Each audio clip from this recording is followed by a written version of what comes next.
Exactement. Buffalo qui a complètement, là, pour le coup, son destin entre les mains. Une équipe qui a aligné 4 victoires de suite pour passer de club qui était dans la course au playoff à potentiel seed numéro 2. Il faut quand même le souligner. Et en effet, eh ben, s'il l'emporte, il gagne la division.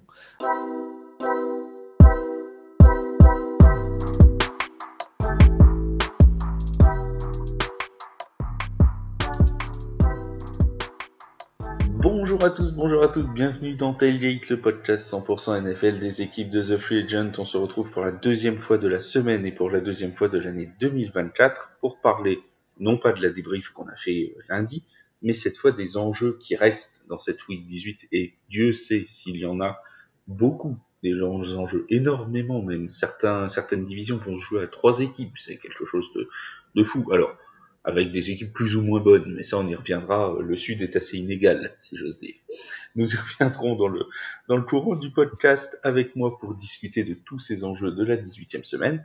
Celui qui a voté 400 000 fois pour Brock Purdy dans le vote pour le Pro Bowl, c'est lui, c'est le seul, c'est l'unique, c'est Seb. Salut mon Seb, comment ça va? Salut Flav, bonsoir à toutes, bonsoir à tous, bonsoir à toutes ceux. Eh bien oui, j'ai lâché mon armée de bots russes pour voter pour Brock Purdy pour le Pro Bowl et le succès est total, comme tu peux le voir. Une fois de plus, la mère Russie triomphe. Voilà, comme d'habitude, notre Russie à tous. Alors non, on n'est pas du tout russe, hein, pour ceux qui auraient, on sait jamais. Après, on va être interdit de séjour aux États-Unis et tout, on va avoir des problèmes. Non, non, non, on est français, tout ce qui est plus français. Aux deux extrêmes de la France avec Seb, mais on est français tous les deux, quoi. C'est l'essentiel. Alors, on commence ces enjeux de la Week 18 avec peut-être la division la plus disputée de cette fin de saison. Et pourtant, c'était peut-être pas celle qu'on attendait le plus disputée. C'est la FC Sud, puisqu'on a tout simplement, si je dis pas de bêtises, 3 équipes à égalité. À l'heure actuelle, avec un bilan de 9 victoires, 7 défaites, les Jaguars, les Colts et les Texans sont tous à égalité avant la dernière journée, alors que je me rappelle, c'était quoi, 3 semaines, un mois, on avait discuté éventuellement de voir les Jaguars first seed. On pensait qu'ils allaient assez tranquillement vers le titre de division. Et voilà que patatras, tout s'est effondré pour les Jaguars qui ont perdu à la suite contre les Bengals, les Browns, les Ravens, ça leur a pas réussi la FC Nord, hein, et les Buccaneers. Alors, ils sont revenus avec une victoire la semaine dernière face aux Panthers. Ils vont jouer les Titans, qui normalement est l'équipe la plus accessible de cette AFC Sud.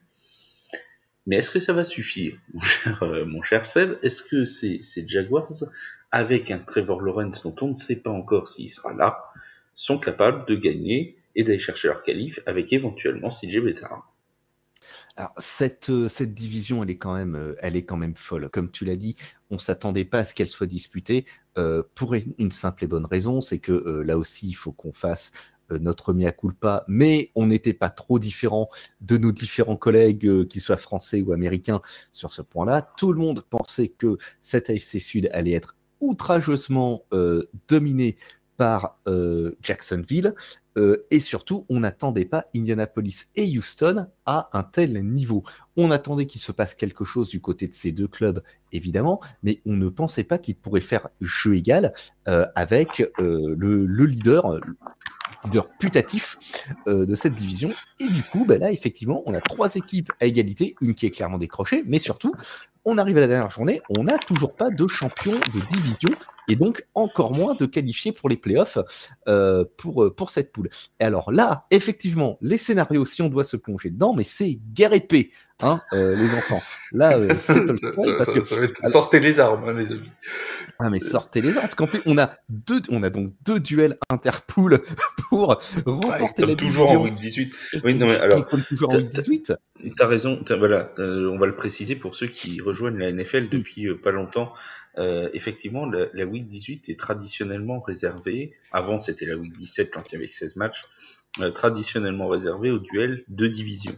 Donc il n'y a que des duels de division dans cette 18e semaine de compétition. Ce qui veut dire que quand on est, comme en AFC Sud ou en NFC Sud, on y reviendra tout à l'heure, dans des duels à 3, il y a forcément des duels l'un contre l'autre pour une sorte de 8e de finale, de Voilà. play-off avant l'heure. C'est ça, là c'est les playoffs avant l'heure. Alors moi j'ai essayé de regrouper un petit peu les différents scénarios parce que c'est vrai que la FC Sud c'est quand même assez velu. Donc on a un Houston, Indianapolis et on a un Jacksonville, Tennessee. On va se concentrer d'abord sur Houston, Indianapolis. Houston peut remporter la division en gagnant le match, mais il faut que Jacksonville perde ou fasse match nul. Houston peut aller en playoff avec une victoire ou un match nul, une défaite de Jacksonville, une défaite ou un match nul de Pittsburgh. Voilà, Indianapolis. Alors attends, je reprécise. Donc Houston, effectivement, peut gagner l'AFC Sud. Il faut qu'il gagne et que Jacksonville perde ou fasse nul. Et ils peuvent aller en play-off. Juste s'ils gagnent, ça suffit. Hein. Après, ils peuvent y aller aussi s'ils font match nul, mais s'ils gagnent, ils seront en play-off. De toute façon, ça c'est une certitude. Si Houston gagne, ils sont en play-off. Ils ont leur destin entre leurs mains. Voilà. Houston, ils ont leur destin entre leurs mains. Et quelque part, idem pour leurs adversaires du jour, pour Indianapolis. Hein. Ils remportent la division s'ils gagnent et que Jacksonville perd. Enfin voilà, là on a trois équipes qui ont leur destin entre leurs mains, puisque pour Jacksonville, alors Tennessee bien sûr est décroché depuis longtemps dans cette course au playoff avec une fiche à 5-11, mais Jacksonville également, eux il leur faut la victoire. Tout à fait, et c'est vraiment, ça va vraiment être un duel assez incroyable entre Houston et Indianapolis, parce qu'on est vraiment là sur sur un 16e de finale, en fait, sur un tour préliminaire de playoff. L'équation est d'une simplicité confondante. L'équipe qui gagne va en playoff. Voilà, c'est aussi simple que ça. À la rigueur, j'aurais envie de dire qu'il y a que le match nul qui les arrange pas. Parce qu'il faudrait attendre le résultat de Pittsburgh, etc., etc. Mais on serait bien capable, vu la NFL ce qu'elle nous réserve, d'aller à un match nul sur Houston, Indianapolis. Ça serait tout à fait probable. Il y a un match nul entre Houston et Indianapolis. Ah mais complètement, là on serait allé au bout du suspense pour cette division. Houston et Indianapolis, eux, a priori, évidemment, le match va très certainement être acharné. Du côté de Jacksonville et Tennessee également. Et alors, sur le papier, évidemment, on pourrait dire que Jacksonville semble partir largement favori. Mais il y a toujours l'énigme Trevor Lawrence et son état de santé réel, qui n'a pas été, malheureusement pour lui, très très brillant ces derniers temps. Sans Trevor Lawrence et même face à une équipe des Titans qui est en fin de cycle et qui est plutôt poussive, la victoire est pas forcément assurée pour nos amis des Jaguars. Donc je pense que c'est pour cette poule, pour cette division que ce week-end il faut faire chauffer le red zone. Ah oui, là très clairement. Oui, là c'est sûr que là, c'est une certitude. Je suis en train de regarder, mais si Jacksonville perd, comment ils font pour pas gagner la division? Ah bah oui, parce que il va forcément il y a Indianapolis ou Houston qui va gagner. Ah bah sauf s'il y a un match nul. Bon, enfin là, ça devient compliqué. Ça devient compliqué, mais de toute façon, même s'il y a match nul, avec 9-7-1, ils seront devant Jacksonville qui a 9-8. Donc ça, ce sera un autre problème. Alors, tout en sachant, on a parlé de Pittsburgh, et on va en reparler un peu plus tard, que Pittsburgh aura l'avantage ou le désavantage, ça on ne sait pas, de jouer dès samedi.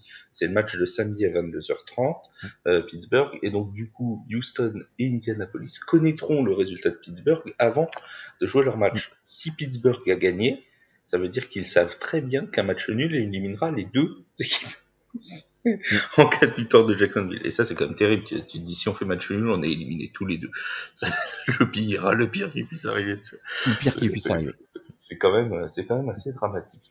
Mais dans un autre sens, on se dit, et tu en as parlé tout à l'heure en introduction, est-ce que franchement, il y a quelqu'un qui aurait mis une pièce sur Houston en playoff ou sur Indianapolis en playoff? Quand on a vu tout le bazar, on va rester poli, que c'était Indianapolis à l'intersaison, tu t'en souviens forcément avec cette histoire autour de Jonathan Taylor, qui est blessé, qui est faussement blessé, qui est machin, avec Jeff Saturday, qui est reviré, qui a été viré à la fin de la saison dernière, un nouveau coach, un entraîneur, un running back star dont on savait pas trop ce que ça allait donner, Anthony Richardson qui est drafté, qui finalement réussit plutôt bien ses débuts, mais qui se blesse très rapidement.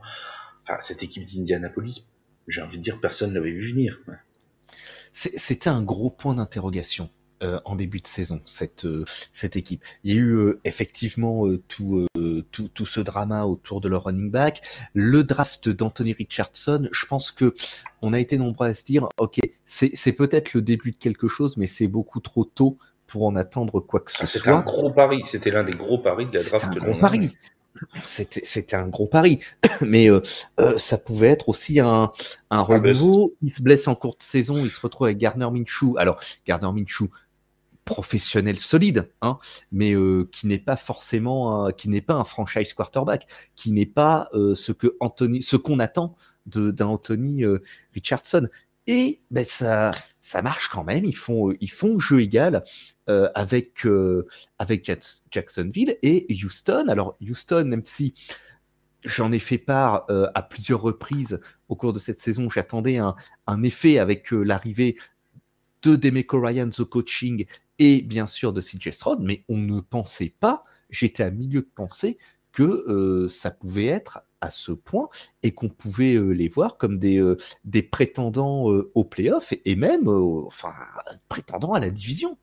Non, mais c'est clairement, c'est vraiment quelque chose d'assez incroyable chez Houston, parce qu'on avait dit dans la preview de la FC Sud, peut-être que ça peut marcher, que CJ Stroud peut réussir, que Will Anderson peut apporter à la défense, que on a eu là aussi la révélation Tank Dell, qui a aussi apporté beaucoup avant sa blessure, mais on s'était dit c'est peut-être encore un peu tôt, peut-être que ce sera prêt dans 2 ans, dans quelque chose comme ça. Voilà. Que c'est le début d'un cycle effectivement positif, enfin, voilà, j'ai envie de dire, pour les Texans.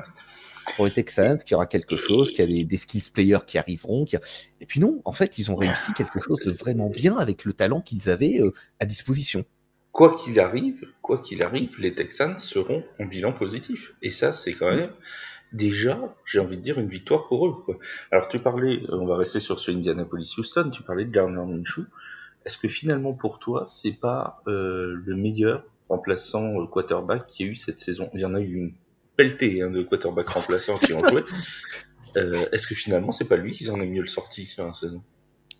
Bah, écoute, moi je pense que déjà dans un premier temps, il a bénéficié, alors même si on le connaît depuis plusieurs années, Gardner Minshew, mais il a bénéficié d'une forme de défense, notamment appelé à remplacer Anthony Richardson en cours de match, puisqu'il a affronté des équipes qui s'étaient préparées à affronter un Anthony Richardson qui n'a absolument pas le même style de jeu qu'un Gardner Minshew. Mais néanmoins, et je suis le premier à en être surpris, cet effet d'aubaine, alors non, je dirais pas que c'est l'effet d'aubaine qui s'est prolongé, mais malgré les adaptations des équipes à Gardner Minshew, eh ben, il a continué sur sa lancée et il fait une saison très correcte avec 62,7% de complétion, 3164 yards, 15 touchdowns, 9 interceptions en 16 matchs joués au total, pas 16 matchs titulaires, mais 16 matchs joués.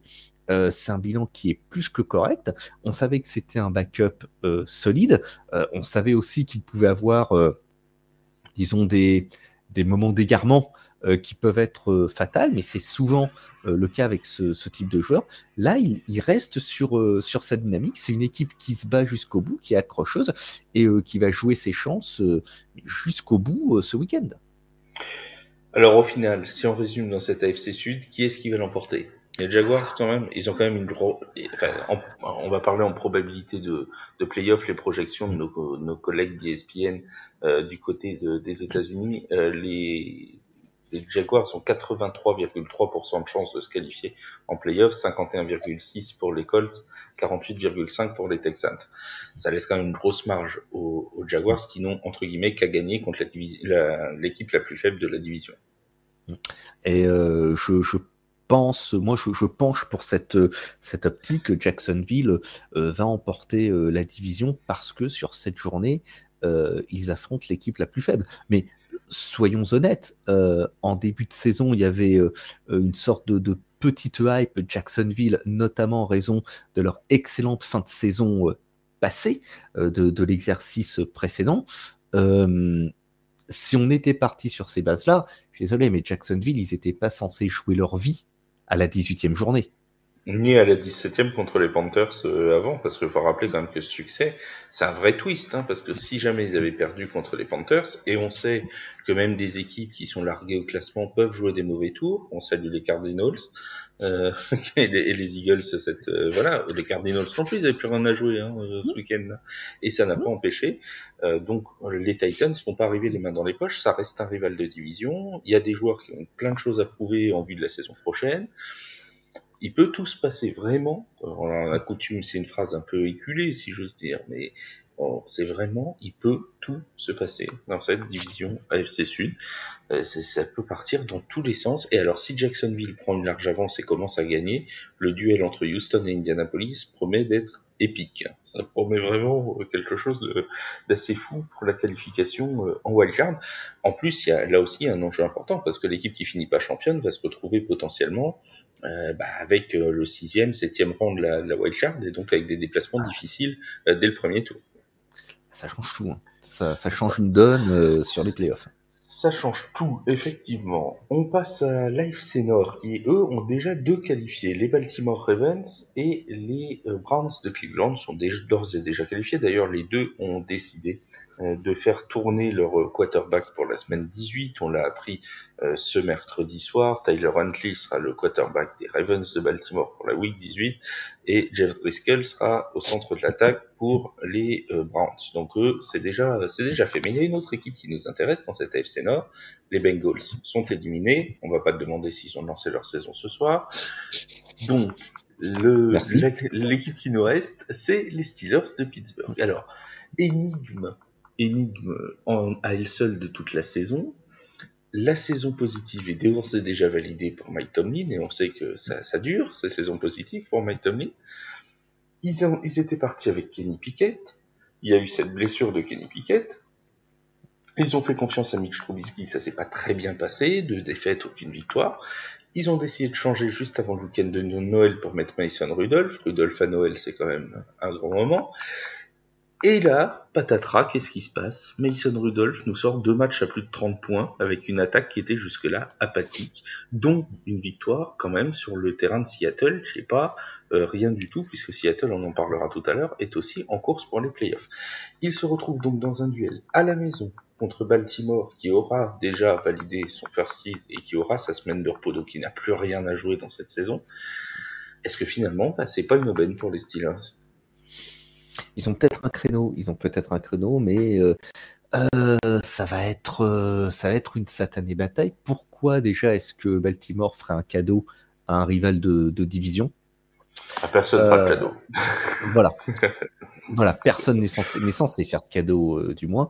Et puis, je crois également que Pittsburgh, alors tu vas me corriger si je me trompe, ils ont besoin d'un petit coup de main pour pouvoir passer en play-off. Hein. La victoire seule ne suffira pas. Ils ont besoin notamment au moins de la défaite de Buffalo. Voilà, c'est ça. Alors, si Pittsburgh gagne, il faut soit que Buffalo perde, soit que Jacksonville perde ou fasse match nul, soit que Houston Indiana se termine par match nul. Voilà, c'est les 3 cas, mais la victoire seule ne suffit. Ils n'ont pas leur destin entre leurs mains. Ils n'ont pas leur destin entièrement entre leurs mains. Ça pourrait être terrible, quand même. T'imagines finir à 10 victoires, 7 défaites et être éliminé, quoi. C'est pour une équipe comme Pittsburgh qui a été poussive toute l'année, c'est terrible. Qui a été poussive toute l'année. Mais une fois de plus, une équipe que je n'attendais pas à ce niveau-là. Je pensais très franchement qu'ils allaient être l'équipe décrochée de cette AFC Nord et qu'il allait y avoir une explication à 3 en fait entre leurs collègues de Baltimore, de Cleveland et de Cincinnati. Bon, il se trouve qu'au final, c'est Cincinnati qui est, alors toutes choses égales par ailleurs, l'équipe décrochée, parce que voilà, une équipe décrochée avec leur bilan, c'est pas non plus. Oui, et puis avec les circonstances qui ont entouré leur saison. Avec les circonstances, mais c'est que voilà, il faut une équipe qui soit 4e de poule. Bon, là c'est eux, mais leur bilan, il a absolument rien de honteux. La question qu'on peut se poser, alors là je vais faire un petit peu de prospective. Mike Tomlin va terminer une nouvelle fois avec une saison positive, mais sans les playoffs, est-ce que c'est un échec pour lui ou pas? Je vous rappelle qu'il y a encore une semaine ou deux, malgré les victoires, il y a une partie du public qui demande sa tête.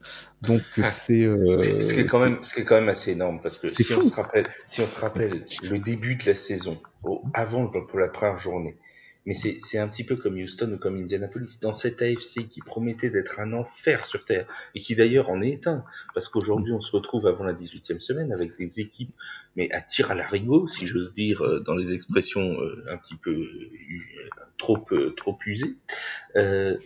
On a quand même des équipes qui sont à 9-7 et qui se demandent, même avec un bilan de 17, s'ils vont arriver en play-off. Enfin, c'est une usine à gaz, l'AFC, quoi. Et tu te dis que dans cette usine à gaz, t'as les Steelers qui vont peut-être réussir à se qualifier, comme peut-être les Texans, alors qu'on attendait les Jets potentiellement avec Aaron Rodgers, on attendait les Bills potentiellement plus faciles, on en parlera juste après. Il y avait plein d'autres, les Bengals qu'on attendait. Mais on n'attendait pas les Steelers. Donc, demander la tête de l'entraîneur alors que tu vas peut-être finir avec un bilan de 9-8 ou 17, peu importe, avec un bilan positif, et en jouant les playoffs en week 18, ça me paraît quand même assez fou. Ah ouais, mais reconnais que c'est plausible dans la situation où est Pittsburgh. Mais on a été plusieurs à dire à plusieurs reprises au sein de ce podcast que dans la FC Nord, les équipes elles allaient s'entre-dévorer. Et voilà, on y est. C'est maintenant. Voilà, on a c'est l'heure de se dévorer. C'est l'heure de se dévorer. On a une équipe qui potentiellement va se retrouver à 10 victoires, mais va regarder les playoffs à la télévision.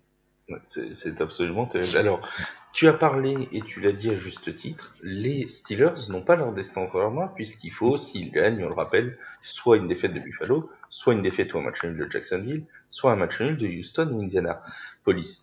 Mais, il y a quand même une particularité, c'est que leur victoire ne suffit pas, mais ils peuvent aussi, et c'est la seule équipe dans ce cas, se qualifier avec une défaite. C'est-à-dire que s'ils perdent, et que dans le même temps, Jacksonville perd, Denver gagne, et Houston Indianapolis ne se termine pas par match nul, c'est Pittsburgh qui se qualifie. C'est quand même un truc de fou. Faudra un sacré alignement de planètes quand même. C'est contre qui Denver? Attends, c'est Kansas City Chargers, non, c'est les Raiders. C'est les Raiders. Faudrait un sacré alignement de planètes. Denver qui gagne, ça peut être jouable. Jacksonville qui perd contre les Titans, bon, ça ferait une grosse surprise. Et pas de match nul Indianapolis-Houston, c'est quand même probable.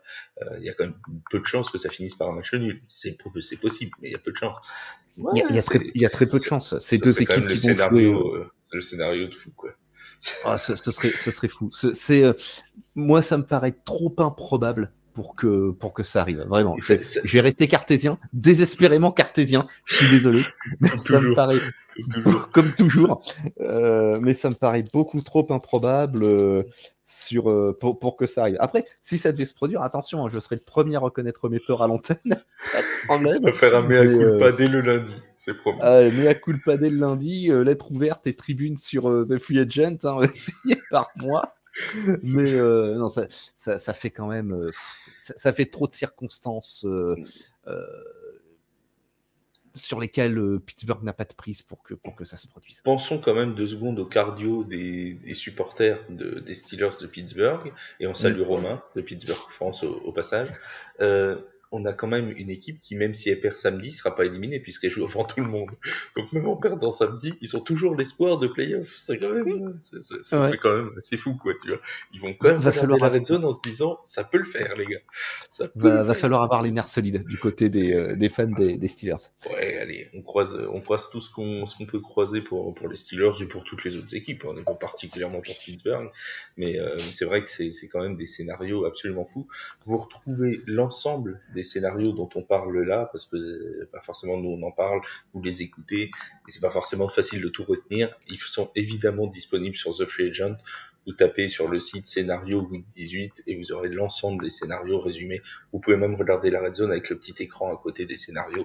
Comme ça, vous saurez. Bon, les Américains vont vous faire des petites illustrations pour dire un tel est qualifié en temps réel, machin tout, mais vous pouvez les avoir ou les imprimer chez vous si vous voulez. Voilà. Tout est sur le site The Free Agent. N'hésitez pas à aller regarder cet article qui résume tout. On a parlé des Steelers, on a parlé de l'AFC Sud. Il y a encore une autre équipe et une autre division même qui n'est pas jouée. C'est l'AFC Est avec 2 équipes encore en course, les Dolphins de Miami et les Bills de Buffalo, avec une situation un petit peu différente, puisque les Dolphins sont eux déjà qualifiés, donc même en cas de défaite, ils seront en playoff, ça c'est une certitude. Par contre, pour les Bills, en cas de, on va dire de situation défavorable pendant la red zone, eh bien, ils pourraient éventuellement se retrouver dans une situation où soit ils gagnent et ils sont champions de division, soit ils perdent et ils sont éliminés. Exactement. Buffalo qui a complètement, là, pour le coup, son destin entre les mains. Une équipe qui a aligné 4 victoires de suite pour passer de club qui était dans la course au playoff à potentiel seed numéro 2. Il faut quand même le souligner. Et en effet, s'ils l'emportent, ils gagnent la division. Et pour eux, celle-là, on l'avait quand même pas vu venir il y a 4-5 semaines. Voilà, exactement.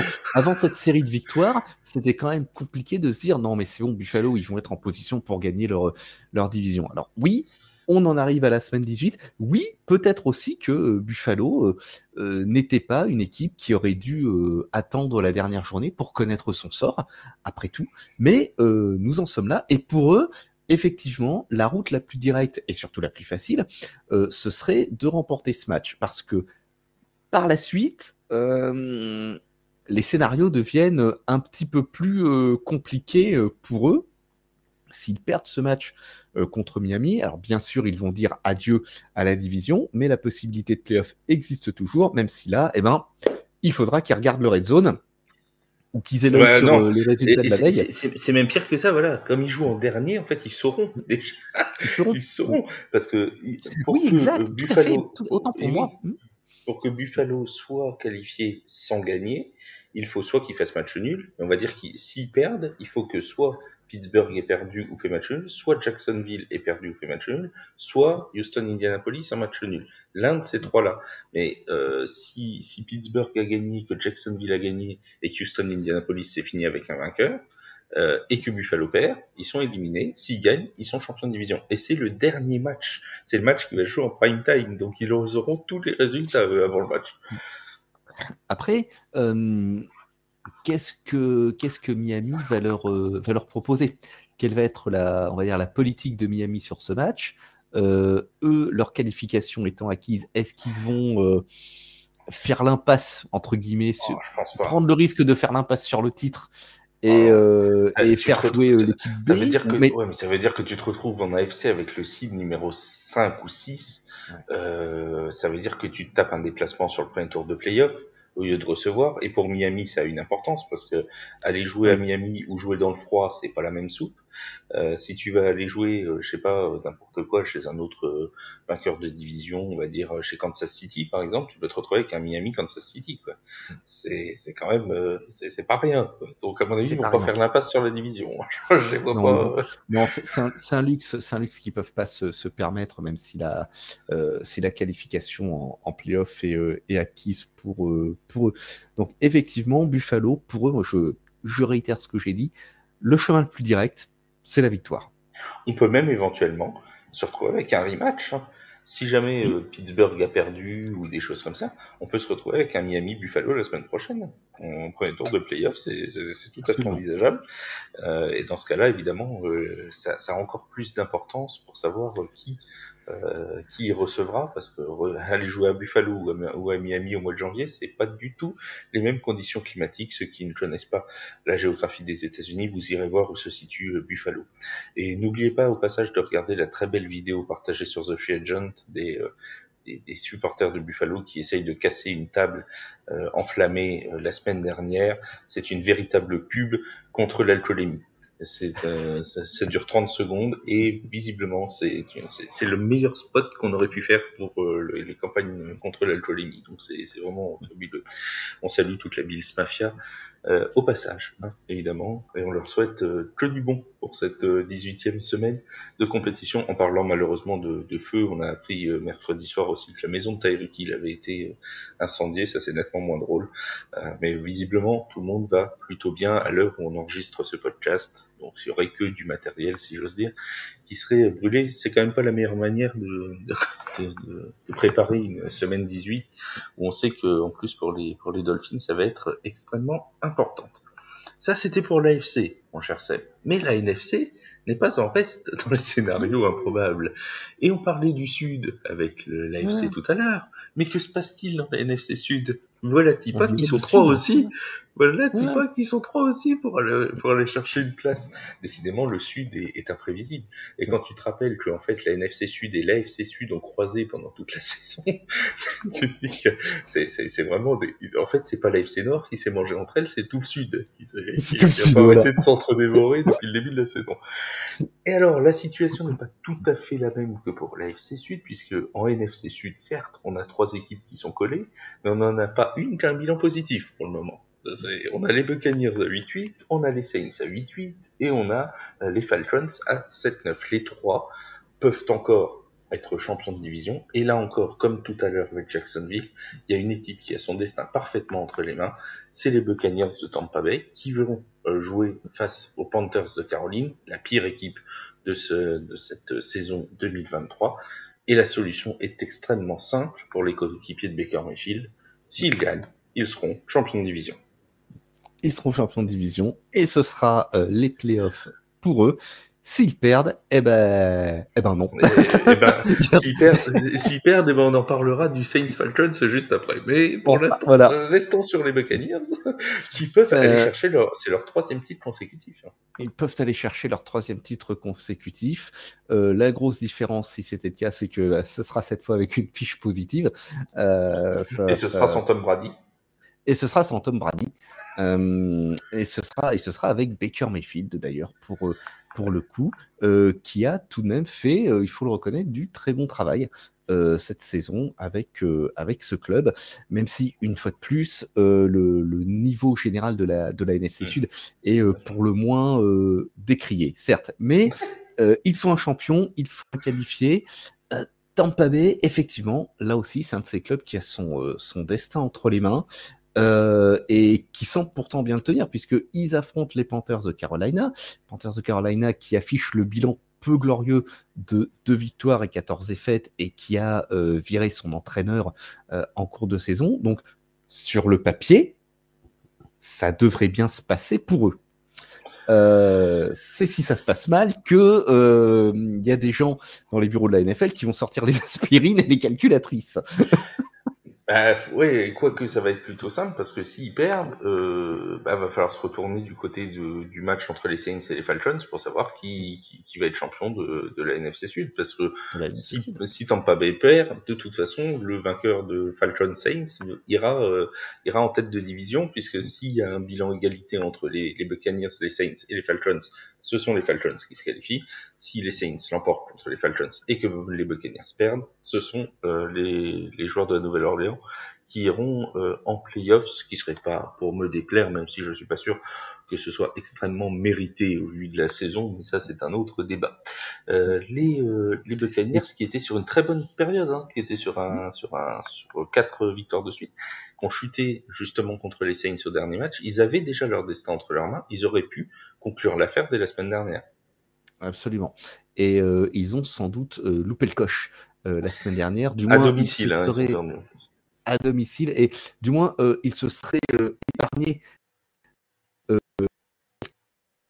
ces mauvais pas chutés justement contre les Saints 23-13. Et j'aimerais tout de même rappeler, Flav, que on va s'auto-congratuler un petit peu. Nous avions dit à plusieurs reprises que les chances que cette NFC Sud se décide en 18e journée au bout du bout, elles étaient quand même très probables. Alors que j'ai repris les projections de nos confrères américains en début de saison, beaucoup mettaient les Saints avec presque 90% de chances de gagner la division, avec entre 11 et 12 victoires. On en est loin, on va peut-être se retrouver tout juste avec un bilan positif pour aller gagner la division. Bon, ça les changera de l'an dernier où c'était un bilan négatif pour la gagner, mais cette année, ils vont peut-être réussir à passer en positif pour l'équipe qui gagnera. Ça, c'est un autre, un autre débat. On rappelle quand même, et ça a son importance, que les Buccaneers ont déjà évidemment joué les Panthers, rivales de division, cette saison. Ils n'ont gagné, si j'ose dire, que 21-18. Et c'était à Tampa Bay. Là, ils vont jouer en Caroline du Nord. Donc attention quand même à l'excès de confiance avant le match face aux Panthers, parce que les Panthers ils ont absolument rien à perdre, même le choix de draft et tout, de toute façon il est pas pour eux, il est pour Chicago, et de toute façon ils veulent les valider comme quoi ils auront le premier choix de la draft de l'an prochain. Enfin bref, il y a plus rien à jouer pour les Panthers, ils vont jouer complètement libérés quoi. Ils vont jouer libérés. Ils ont juste une chose à ils ont une chose pour eux, on va dire pour eux. Ils peuvent être des faiseurs de roi dans cette dans cette division. Ils peuvent avoir une statue qui s'élève à Bourbon Street si jamais ils gagnent et que les Saints se qualifient. Tu vois, il y aura un petit chaton qui sera mis au milieu du carnaval de la Nouvelle-Orléans. Tu vois, un petit truc pour rappeler ce moment de gloire. Les Saints, justement, qui vont donc affronter les Falcons. Des Saints qui reviennent plutôt bien en cette fin de saison. On a l'impression que Derek Carr a enfin trouvé la bonne carburation, ce qui n'était pas gagné en début d'année. Il a été extrêmement décrié du côté de la Nouvelle-Orléans, tout comme le coordinateur offensif notamment, mais aussi le coach Denis Allen.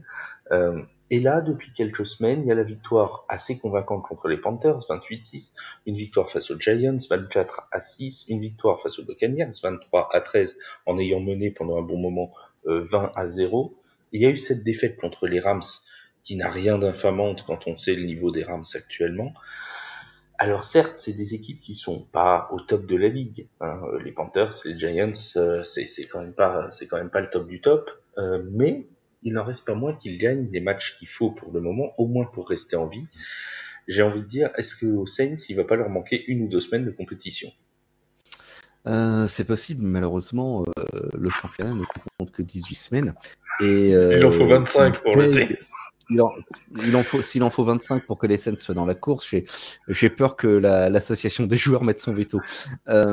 Non, malheureusement, la Nouvelle-Orléans, ils payent leur irrégularité, au cours de la saison, qui fait que d'une semaine sur l'autre, tu ne sais pas trop à quelle équipe des Saints tu vas avoir affaire. Après, il faut tout de même noter que là, je suis en train de reprendre le résultat de la saison, malgré qu'il soit très décrié, on n'a pas non plus de défaite réellement cinglante à leur débit. Ce qui est plutôt rassurant, avec une défense qui s'est statistiquement bien comportée. Hein. Faut pas oublier que c'est une défense en scoring qui est top 10. Oui, voilà. Et de toute façon, quand la défense des Saints fonctionne, généralement, quand la défense va, tout va hein, du côté de la Nouvelle-Orléans. La victoire 34-0 aux Patriots, même encore les 6 points encaissés contre les Panthers et les 6 points contre les Giants où ils n'avaient pas pris un touchdown, si ma mémoire est bonne, contre New York. Voilà. Et même contre les Buccaneers, les 13 points des Buccaneers arrivent dans les 7 dernières minutes du match, quand le match est quasiment plié. Donc. Là, je regarde, au cours de la saison, ils n'ont pris 30 points ou plus qu'à 3 reprises. Je vais te dire ça très précisément. Ils prennent les Jaguars, 31 les Lions, contre Jacksonville, ils prennent 33 contre Détroit, ils prennent 30 face à Los Angeles. Donc, en plus, c'est des attaques, en particulier Jacksonville. Alors au moment où ils les prennent, c'est en semaine 7, donc c'est le moment où ça marche pas trop mal pour Jacksonville. C'est contre des attaques qui carburent en plus, qui marquent des points. Donc il y a rien de honteux à prendre 30 points ou plus contre ces équipes-là. Mais voilà, il y a eu cette irrégularité, en particulier en attaque tout le long de l'année. Et oui, effectivement, la question, c'est face à Atlanta, là, au moment où peut-être la saison se joue pour eux, quelle offense des Saints on va avoir. Et alors, il faut se rappeler aussi, alors déjà 2 choses. On va rappeler à tous ceux qui ne suivent pas la NFL assidûment depuis très longtemps qu'il y a une vraie rivalité, alors comme souvent dans la division, mais la vraie rivalité pour les Saints et pour les Falcons, c'est précisément ce Saints-Falcons. On rappelle par exemple que nos amis d'Atlanta se sont fait un plaisir ces dernières saisons à ne pas marquer le nom des New Orleans Saints dans leur stade. Dès que les Saints vont jouer à Atlanta, c'est marqué Falcons d'un côté et visiteurs de l'autre. Il n'a pas marqué New Orleans Saints. Voilà, pour vous donner le genre d'ambiance qui règne dans le duel Falcons-Saints. Bon, c'est la vraie rivalité. Donc, il est hors de question que les Falcons fassent un quelconque cadeau à la Nouvelle-Orléans. Ça ne sera pas fait. C'est une certitude. D'autant que les Falcons peuvent encore se qualifier aussi. Mais il faut aussi rappeler, et c'est peut-être là que s'est jouée la saison de la Nouvelle-Orléans. Alors je pense qu'on fera une review de la saison une fois qu'elle sera terminée, mais peut-être que là où ils vont perdre leur qualification, et c'est paradoxal parce que ça remonte, c'est le match en 3e semaine contre les Packers où ils menaient 17-0 en milieu de deuxième mi-temps, où ils ont été repris, où notre ami Blake Group a raté un field goal plutôt accessible pour faire passer les Saints devant. Ils étaient à ce moment-là à 2-0, ils avaient gagné leurs 2 premiers matchs.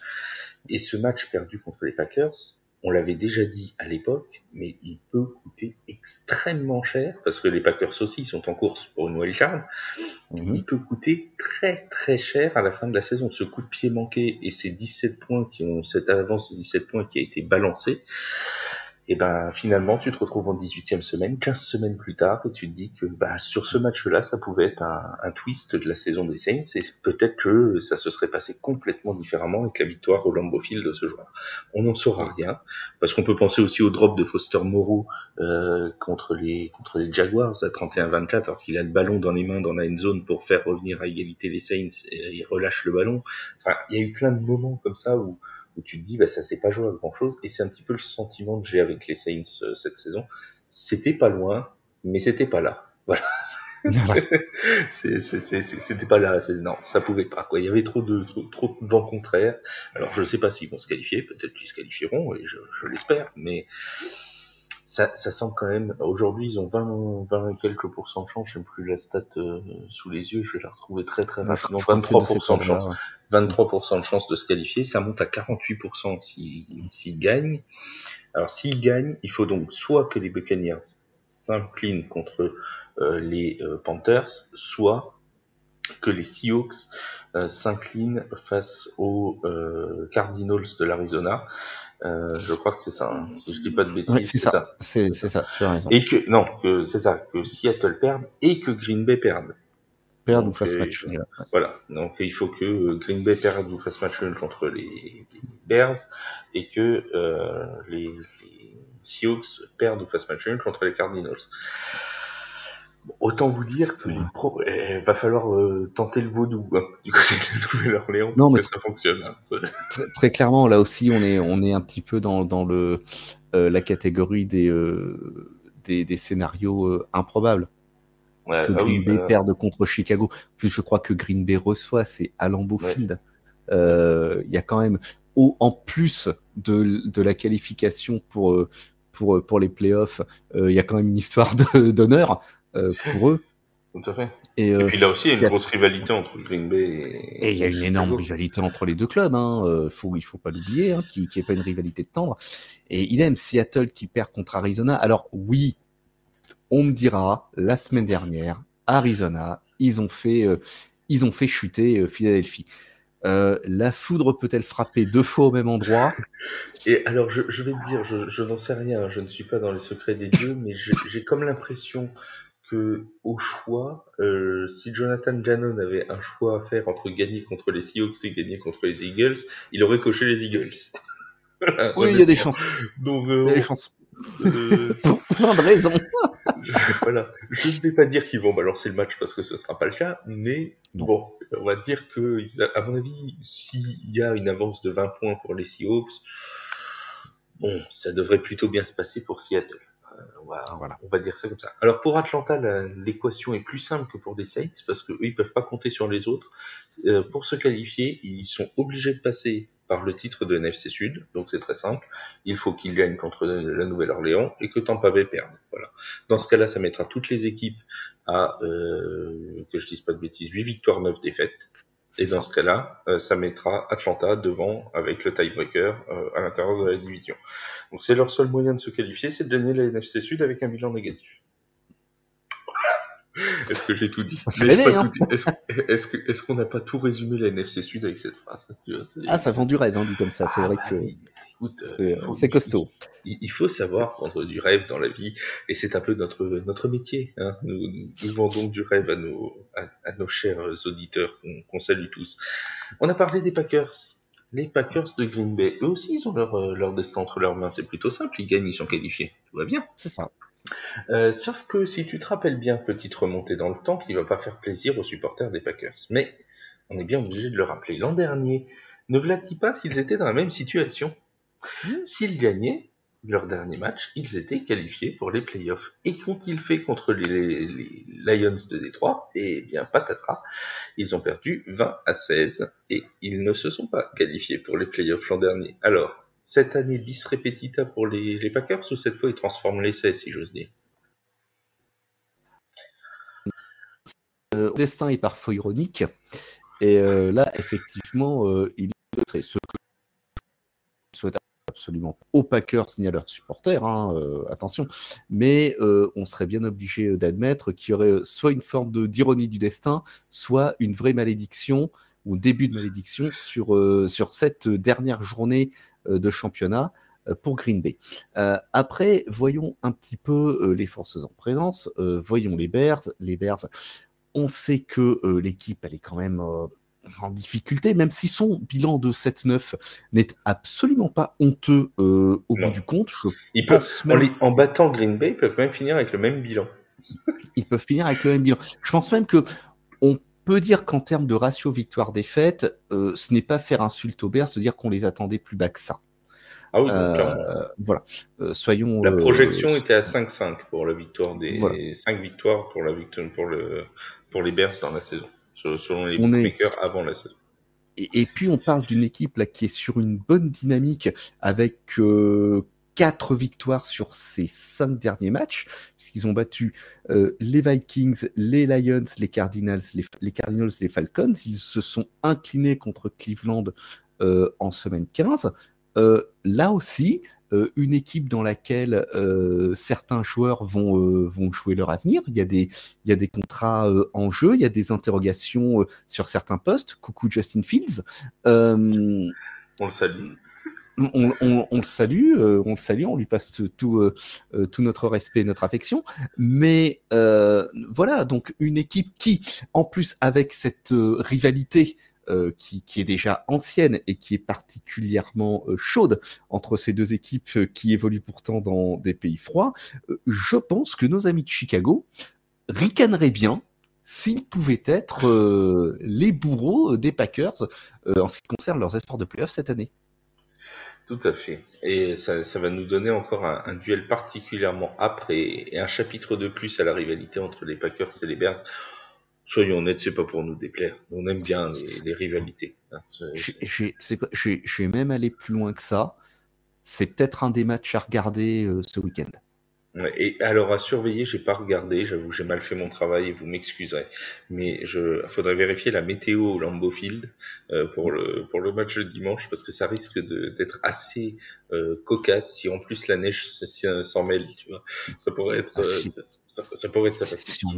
Si on a un Chicago Green Bay sous la neige avec les playoffs en ligne de mire pour les Packers, ça va être merveilleux les enfants. Ça va être top. Et un Jordan Love qui est en pleine confiance lui aussi, avec la victoire là, contre les Vikings la semaine dernière, alors même qu'ils étaient privés de pas mal de joueurs, notamment en attaque, mais aussi en défense, puisque Jair Alexander notamment était suspendu par la franchise. Tout à fait. Et puis, excuse-moi, je parlais de la bonne forme des Bears. N'oublions pas Green Bay. Hein. Là aussi, c'est 5 victoires sur les 7 derniers matchs. Ils chutent face aux Giants et aux Buccaneers, certes, mais ils sont quand même offerts les Chargers, Détroit, Kansas City, Carolina et Minnesota dernièrement. Donc l'équipe est dans une belle dynamique aussi et je pense vraiment que ce match, ça peut être explosif. Eux, ça pourrait être on parlait des Saints qui étaient passés à pas grand-chose, enfin qui sont passés à pas grand-chose de gagner 1 ou 2 matchs en plus. Eux, la victoire contre les Giants, ou plutôt la défaite, si jamais ils ne se qualifient pas, elle pourrait coûter très très cher aussi. Parce que sur le tableau de marche de fin de saison, ça risque de faire mal. Et si malheureusement il se qualifie pas à une victoire près, je pense que celle-là elle restera un petit peu en travers de la gorge. Je pense que la pire ce sera la défaite, parce que du coup s'ils se sont pas qualifiés, c'est qu'ils ont perdu contre Chicago. Je pense que ce sera la défaite de la 18e semaine qui restera quand même dans les mémoires. On passe aux deux dernières équipes qui sont pas favorites pour se qualifier, pour aller chercher une wildcard, mais qui peuvent encore le faire dans cette NFC. En commençant par les Seahawks de Seattle, 27% de chance de faire les playoffs pour les Seahawks de Seattle, qui ont peut-être perdu leurs espoirs de playoffs la semaine dernière en étant défaits par les Steelers de Pittsburgh. Exactement. Et là, on se trouve dans, pour Seattle, là aussi, une équipe qui a pas tout à fait son destin entre les mains, puisqu'ils vont avoir besoin d'un petit coup de main pour... des Bears, notamment des Bears, pour passer en playoff, puisque la victoire ou le match nul ne suffira pas pour eux. Effectivement, ils ont besoin de la victoire et de la défaite ou du match nul de Green Bay, ou alors, si tu m'arrêteras si je me trompe, de faire match nul plus la défaite de Green Bay plus un match nul ou une défaite de Tampa, ou d'un match nul, de la défaite de Green Bay, ou d'une défaite ou d'un match nul de la part de la Nouvelle-Orléans. Ça fait beaucoup. En gros, si on résume, pour Seattle, tous les regards seront tournés vers le Lambeau Field, parce que de toute façon, si Green Bay gagne, ils ne peuvent plus se qualifier pour la wildcard. Donc comme ça, moi, exactement. Leur destin dépend de celui des Packers. Donc effectivement, dans leur cas, c'est un petit peu délicat. La victoire ne suffira pas. Le cas de Seattle est intéressant dans le sens où c'est une équipe qui avait très bien performé la saison dernière, qui avait même étonnamment bien performé. La question, c'était de savoir s'ils pouvaient réitérer cette année, et c'était une vraie interrogation en fait.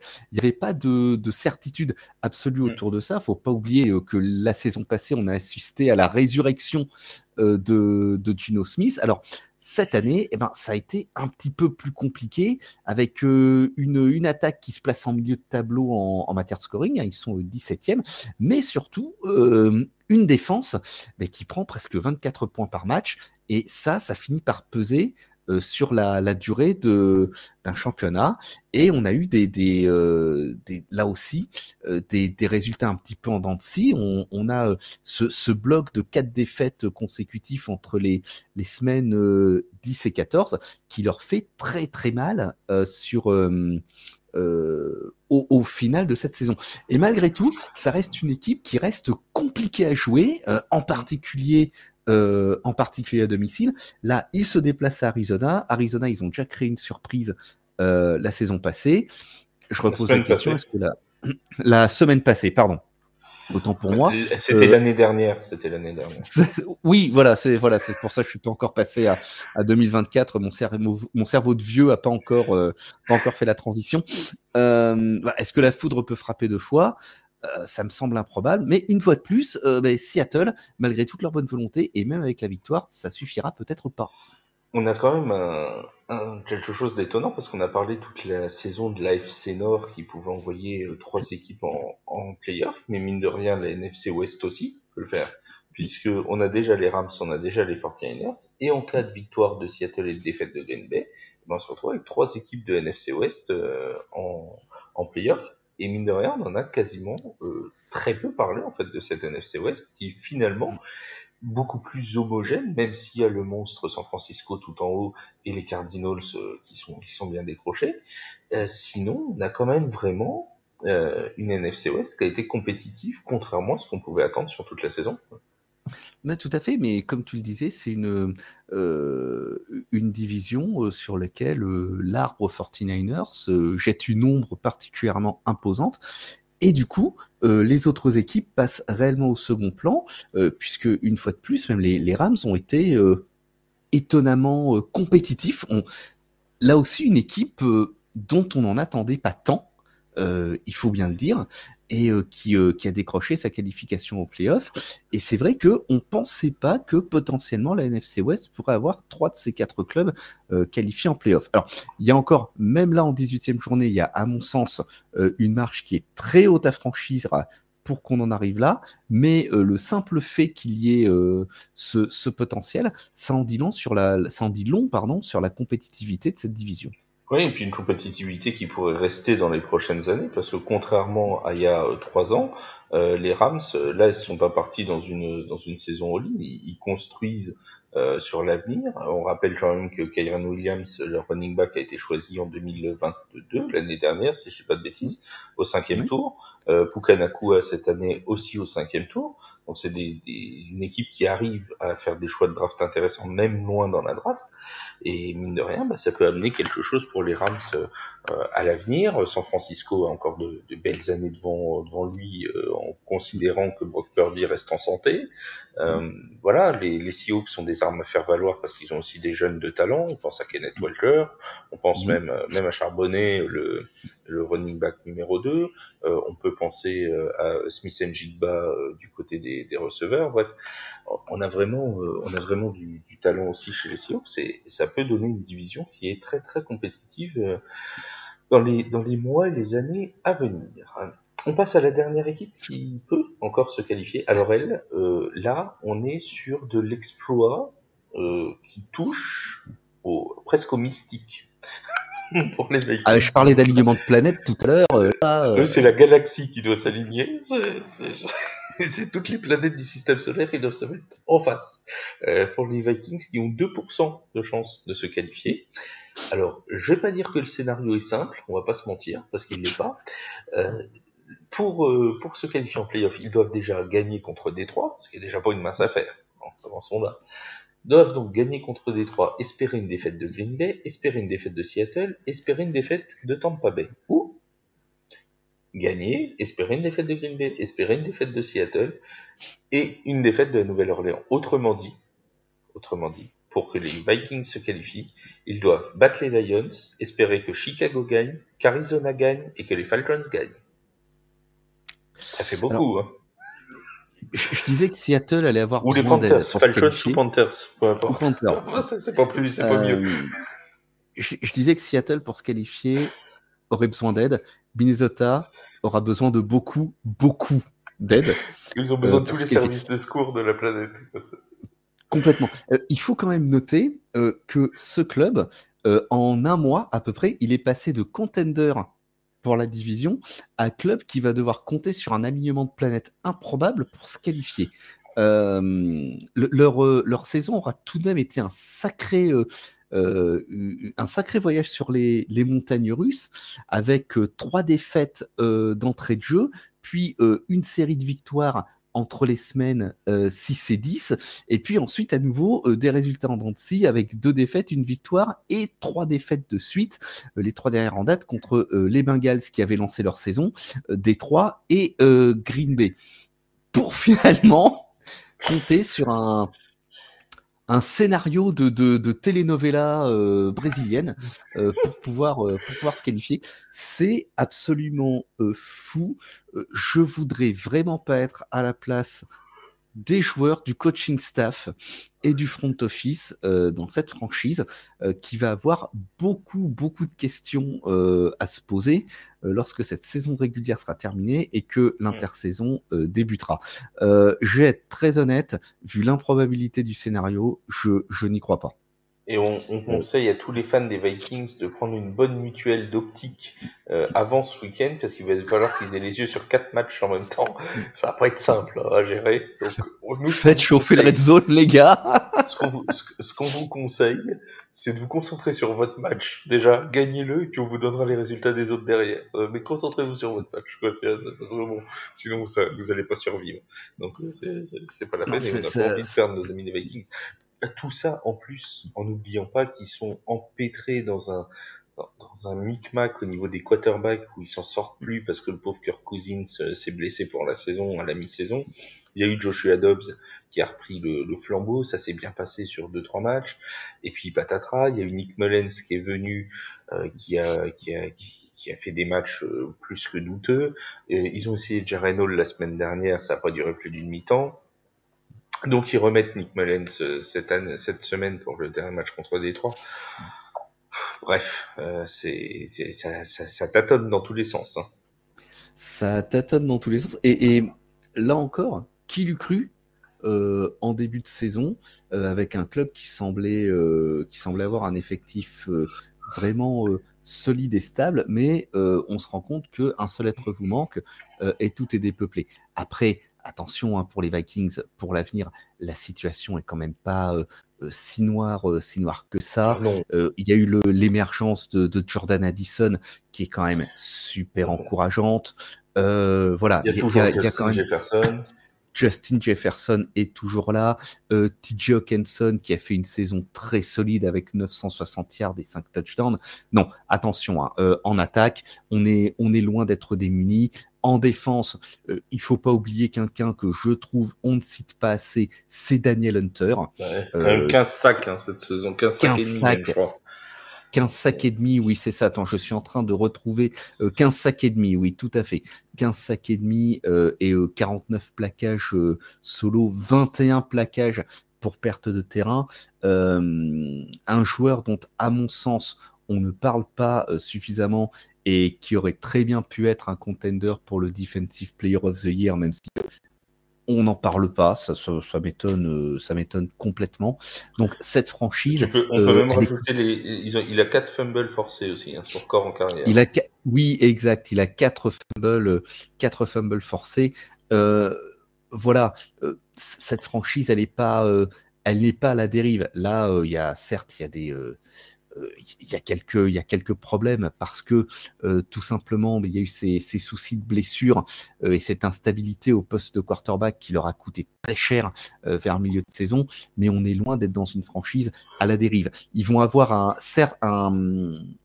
la préoccupation ça va être pour eux, je pense, de gérer intelligemment ces ressources qu'ils ont déjà en interne et je pense qu'il est temps pour eux de se projeter sur la saison à venir, en particulier sur la draft, et d'avoir un œil sur la free agency afin de voir quels joueurs de valeur peuvent être disponibles pour combler les lacunes qu'ils ont actuellement. Mais on est loin d'être...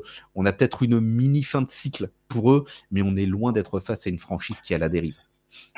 Tout à fait. Et en tout cas, on souhaite bonne chance aux Vikings comme à toutes les autres équipes dont on a parlé dans ce podcast pour les qualifications en play-off. On rappelle le programme de cette 18e et dernière semaine, mon cher Seb, de saison régulière. C'est le dernier podcast. Oh, rassurez-vous, c'est pas le dernier du mercredi, hein, vous en aurez pendant tout le play-off. C'est le dernier podcast de saison régulière, hein, soyez bien rassurés. Tu rassures. Et on peut même l'annoncer en exclusivité, ça durera même pendant la off-season. Donc comme ça, on ne vous quittera pas de toute l'année civile, sachez-le. Les Steelers vont donc affronter les Ravens de Baltimore. Ce sera en ouverture, c'est samedi à 22h30, horaire un peu inhabituel, quoique ça fait que 3 samedis de suite, je crois, qu'il y a de la NFL, donc on commence à s'y habituer quand même un peu. C'est inhabituel, mais de l'habitude quand même. Les Ravens qui vont donc recevoir les Steelers dans un duel d'AFC Nord à 2h15 du matin. Les Colts d'Indianapolis. Ah oui, tiens, j'avais pas vu que c'était à cette heure-là. Les Colts d'Indianapolis qui affrontent les Texans. À moi qui comptais vivre mon match nul pendant le Red Zone, non, ce sera en pleine nuit. Voilà, voilà. Bon, comme ça, on sera au courant. Ce qui veut dire que Jacksonville sera renseigné sur le résultat de ses adversaires avant de jouer. Bon.